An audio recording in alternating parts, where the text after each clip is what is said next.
Freedom of Park ay hindi po natin kailangan mag-gather ng permit. Sapagkat kaya nga Freedom Park, kalayaan natin na magpahayag ng ating opinyon at salubin laban sa gobyerno. Kung ang mga politiko ay pwedeng magnakaw na walang lisensya, tayo'y pwede din mag-rally ng walang lisensya. Kung sila'y may ghost project, tayo'y may ghost permit. Pwede. Basta tandaan po natin, ang ginagawa natin ay kapayapaan lamang. Wala tayong nais ng kaguluhan, kapayapaan ang ating kahilingan. So ngayon, magdarasal na po tayo.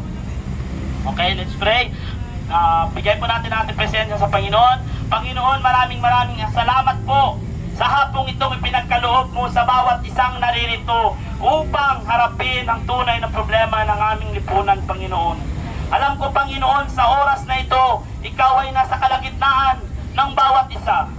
Himukin mo ang puso at damdamin ng bawat Pilipino nakakaranas ng hirap at sakit, Panginoon. Ikaw nawa ang masunod sa lahat ng desisyon, Panginoon. Panginoon, alam kong ikaw ang tunay na hari at kataas-taasan. Wala kaming magagawa kung hindi mo kami paintulutan.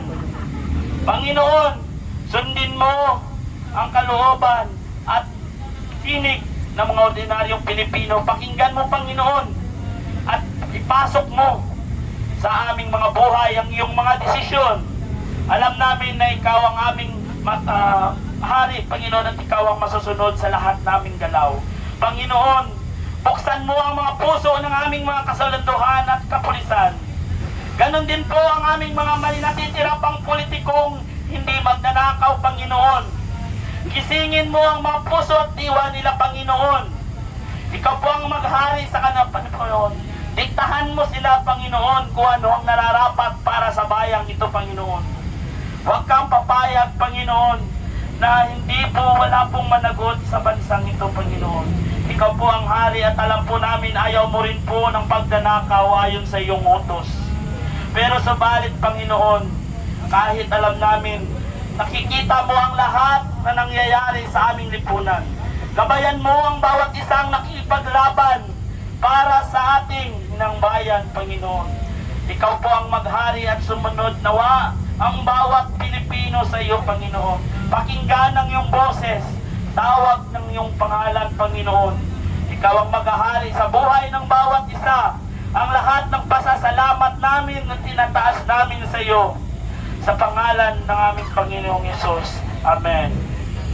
Okay, ilagay natin sa kanila.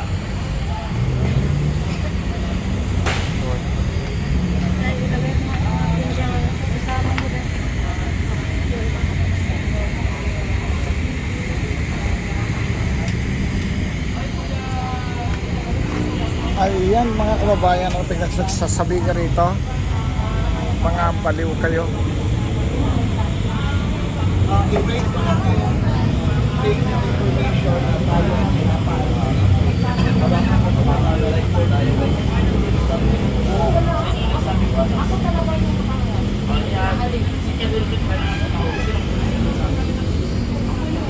ikaw, Punggo, baliw ka. Para matrace natin sa mga pulis.